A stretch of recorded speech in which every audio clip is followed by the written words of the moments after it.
ఒక సంఘంలో కొంతమంది బాగా ఆసక్తిపరులైన యవనస్తురాలను చేర్చి వాళ్ళకు ఒక ప్రశ్న వేశారంట.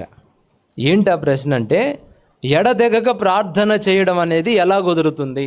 మీకు ఎప్పుడైనా డౌట్ వచ్చిందా? ఎడతెగకుండా ప్రార్థన చేస్తే ఇక పని పాట ఉండొద్దా? అన్నం తినొద్దా? స్నానం చేయొద్దా? బట్టలు కట్టుకోవద్దా? వాష్రూమ్కి వెళ్ళి రావద్దా? ఇంకే పనులు, ఏ పని పాట అన్నీ వదిలేయాలా? పొలం పనికి వెళ్ళొద్దా? లేకపోతే ఆఫీస్కి వెళ్ళొద్దా? చదువుకోవద్దా? లేనిపోయిన ఆజ్ఞలన్నీ, పిచ్చి పిచ్చి ఆజ్ఞలన్నీ ఎందుకు ఇస్తాడు ఆయన?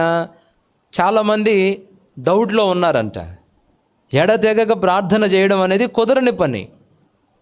అసలు దీన్ని ఎలా వ్యాఖ్యానించాలి? ఒక వారం రోజులు మీకు టైం ఇస్తున్నాం, బాగా ఆలోచించండి. దీని వెనక దాగిన మర్మం ఏంటో, దీని వెనక దాగిన లోతైన సంగతి ఏంటో ఈ వారం రోజుల్లో బాగా ధ్యానించి ఇదే రోజుకి మరలా రండి మాట్లాడుకుందాం అని సేవకులు చెప్పారు వాళ్ళకి. వాళ్ళల్లో ఒక అమ్మాయి లేచి అంటుందంట, దీనికి వారం రోజులు ఏముందండి, ఇప్పుడే చెప్పేస్తాను. మన ప్రభు మనం మొయ్యలేని భారాలు మోపేవాడు కాదు కదా, ఇప్పుడే చెప్తానండి, వారం రోజులు దానికి టైం ఎందుకండి అనిందంట.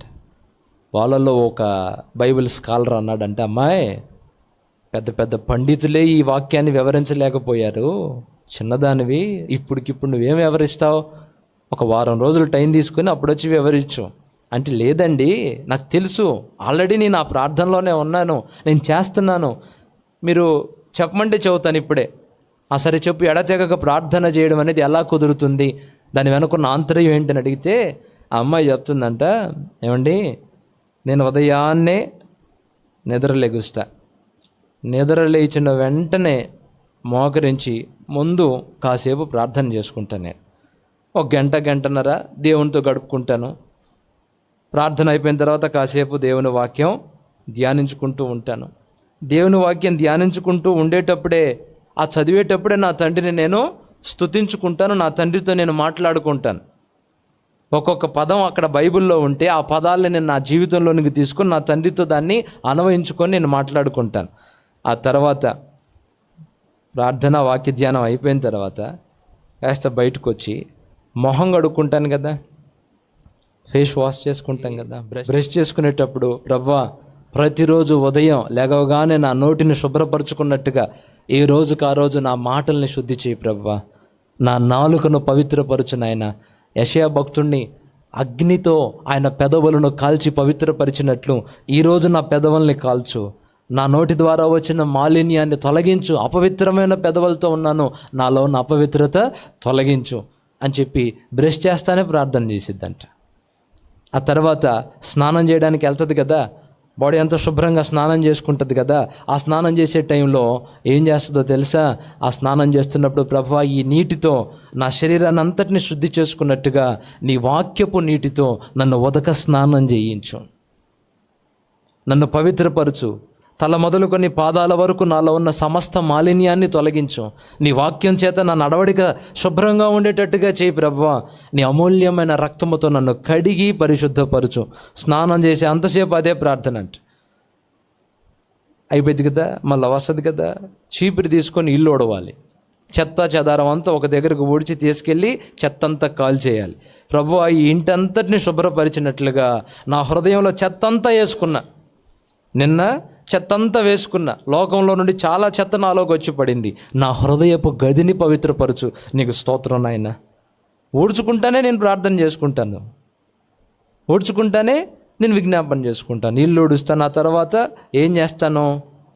కూరగాయలు కట్ చేసి పొయ్యి మీద పెట్టి వంట వండుతాను. వంట వండేటప్పుడు, ప్రభువా ఈ కూరగాయలను నాకు ఇచ్చావు, నీకు స్తోత్రం ప్రభువా, కట్ చేయడం, ప్రభువా నీకు స్తోత్రం నాయన అని శుభ్రంగా కట్ చేసుకుని పొయ్యి మీద పెట్టి, ప్రభువా నీకు వందనాలు నాయన, ఈ వంట ఈ కింద మంట లేకపోతే మేము ఇవి తినలేము, ఈ మంట ఉంటేనే ఇవి తినడానికి అనువుగా మారతాయి, కావలసిన శ్రమలను పంపించు ప్రభువా, ఎక్కువ శ్రమలు వస్తే మాడిపోతాను తండ్రి, నీకు స్తోత్రాలు, మాడగొట్టమాకు కానీ నలుగురికి ఆహారంగా ఉపయోగపడేటట్టు మా బ్రతుకుల్ని మార్చునైనా, నీకు స్తోత్రాలు ప్రభువా అని చెప్పి ప్రార్థన చేస్తుందట. తర్వాత శుభ్రంగా స్నానం చేసిన తర్వాత మళ్ళీ డ్రెస్ మార్చుకుంటారు కదా, పాత బట్టలు తీసి ఏ బట్టలు తడుక్కుంటారు? క్రొత్త బట్టలు తడుక్కుంటారు కదా. ఆ టైంలో ప్రభువా అపవిత్రమైన పాపిష్టి మాలిన్యమైపోయిన బట్టలు తొలగించు. ప్రధాన యాజకుడైన యెహోషువ నీ ఎదుట ఉన్నప్పుడు మలిన వస్త్రాలు తొలగించి ప్రశస్త వస్త్రాలు ధరింపచేశావు కదా. యేసయ్యా, నా అంతరంగికంగా ఉన్న మలిన వస్త్రాలు తొలగించి నాకు ప్రశస్త వస్త్రాలు ధరింపచేయి అని చెప్పి ప్రార్థన చేసిద్దట. ఇక అద్దం ముందుకు వెళ్ళినప్పుడు ఇక జడేసుకుంటుంటారు కదా, పౌడర్ పెట్టుకుంటుంటారు కదా, చక్కగా రెడీ అయ్యేటప్పుడు ఆ అద్దం ముందుకెళ్ళి రెడీ అయ్యేటప్పుడు అనుకుంటుందట, ప్రభువా, ఈ అద్దం ఎదుట నన్ను నేను చూసుకొని సరి చేసుకున్నట్టుగా, నన్ను నేను చక్క పెట్టుకున్నట్టుగా, శుభ్రముగా ఉన్నట్టుగా నీ వాక్యం అనే ఈ అద్దములో నా జీవితాన్ని నేను చూసుకునే కృప నాకు దయచేయి తండ్రి. నా జీవితం మారాలి, నా బ్రతుకు మారాలి, నలుగురికి నేను మంచిగా కనబడాలి అని ఈ అద్దం ముందుకు వస్తున్నా. నలుగురు నన్ను చూసినప్పుడు చక్కగా ఉండాలి, రోతగా ఉండకూడదు. అందుకని అద్దం ముందుకు వచ్చి నన్ను నేను చూసుకున్నట్టుగా ఏ రోజుకు ఆ రోజు నీ వాక్యపు వెలుగులో నా ముఖాంతరాలు చూసుకునే కృపవయ్యా అని చెప్పి ప్రార్థన చేసిద్దట. అంతా రెడీ అయిపోయిన తర్వాత పిల్లల్ని, భర్తని బయటికి పంపించిద్ది. ఇక ఆ తర్వాత ఇక ఖాళీయే కదా, పాటలు పాడుకోవడం, ప్రార్థన చేసుకోవడం. పొలానికి వెళ్ళింది అనుకో, పనికి వెళ్ళింది అనుకో, అక్కడ కూడా ప్రార్థనేనట. ప్రభువా, ఇక్కడ పని చేస్తున్న యజమానుడు నాకు జీతం ఇస్తాడు, నేను నీ కొరకు పని చేయాలి ప్రభువా, ఇదిగో ఈ పని చేసుకుంటానే నీ కొరకు నేను ఆత్మలను రక్షిస్తాను, ఆత్మల కొరకు ప్రార్థన చేస్తానని మొర్రపెట్టిద్దట. ఇలా ఈ విధంగా ఇప్పుడు పనులు జరుగుతూనే ఉన్నాయి, పనులతో పాటు ఒక పక్క ప్రార్థన జరుగుతూనే ఉంది. మనసుంటే మార్గం ఉంటుందండి. ఏంటి? మనసుంటే, మనసు లేకపోతే మార్గాలన్నీ మనకు కనపడం. ఈ విధంగా ఎక్కడున్నా ఏం చేస్తున్నా చక్కగా ఒక పక్క మనసులో ప్రార్థన చేస్తూ ఉండొచ్చా లేదా? మనసుంటే ఉంటుందండి. స్తోత్రం చెప్పండి గట్టిగా. ఎడతెగక ప్రార్థన చేయడమేమో కానీ ఇదిగో ఎడతెగక సెల్ ఫోన్ చూడటం అయితే మాత్రం ముమ్మరంగా జరుగుతుంది ఈ రోజుల్లో. వాస్తవమా కాదా? ఆఖరికి బాత్రూంలో కూడా ఫోన్ వాడకం జరుగుతుంది. ఏ కార్యక్రమం దగ్గర? బహిర్భూమి కార్యక్రమం దగ్గర కూడా ఉదయం లేచిన కాడ నుంచి ఈ సెల్ ఫోన్ ఈ శరీరంలో ఒక అవయవం అయిపోయిందండి. అవునా? లెగవటంతోనే యేసయ్య దర్శనం చేసుకోవటమేమో కానీ దీని దర్శనం చేసుకుంటున్నారు చాలామంది. ఇన్స్టాగ్రామ్ దర్శనం ఒకటి అవుతుంది, ఫేస్బుక్ దర్శనం ఒకటి అవుతుంది, తర్వాత యూట్యూబ్ దర్శనం ఒకటి అవుతుంది. ముందు లెగవగానే మనం ఎవరి దర్శనం చూడాలి? యేసయ్య ముఖ దర్శనం చూడాలి. కానీ ఒక్కొక్కడు లెగుస్తానే అంటున్నాడా లేదా? ఈరోజు ఎతుకుతాడు, ఎక్కడుంది ఎతకగానే మొత్తం అన్నీ యూట్యూబ్, ఫేస్బుక్ అన్నీ చూస్తాడు. ఇక స్టార్ట్ అయింది కదా, ఇక లెగుస్తాడు. ఇందాక నేను చెప్పాను కదా, ఫేస్ వాష్ చేసుకోవడానికి వెళ్తాడు, బ్రష్ పెడతాడు, కడుగుతుంటాడు, ఇటు కడుగుతుంటాడు, అటు కడుగుతుంటాడు, దాన్ని పెడతాడు, శుభ్రం చేసుకుంటాడు. ఇక తర్వాత బాత్రూంలోకి పోతాడు, అక్కడ కూడా పెడతాడు. ఏంటిది? ఇది ఉంటుంది కదా, సెల్ ఫోను పట్టుకునే పని లేకుండా స్టాండ్ ఉంటుంది కదా, దానికి పెడతాడు సెల్ ఫోను. పెడతాడా? ఇక అక్కడ మొదలుకొని తినే తిండి దగ్గర తింటానే ఉంటుంటాడు, చూస్తూనే ఉంటాడు. ఈ ఫోన్తో అనుబంధం ఎక్కడైనా తెగుతుందా? ఎడతెగక సెల్ ఫోన్ చూడడి, ప్రతి విషయమునందును యూట్యూబ్, ఫేస్బుక్ని దర్శించుకునడి. ఈ వాక్యం మనకు సరిపోద్దండి ఈరోజున్న సమాజానికి. చక్కగా ఆఖరికి బండి మీద పోతా కూడా ఒక పక్క డ్రైవ్ చేస్తూనే ఉంటాడు, ప్రయాణంలో కూడా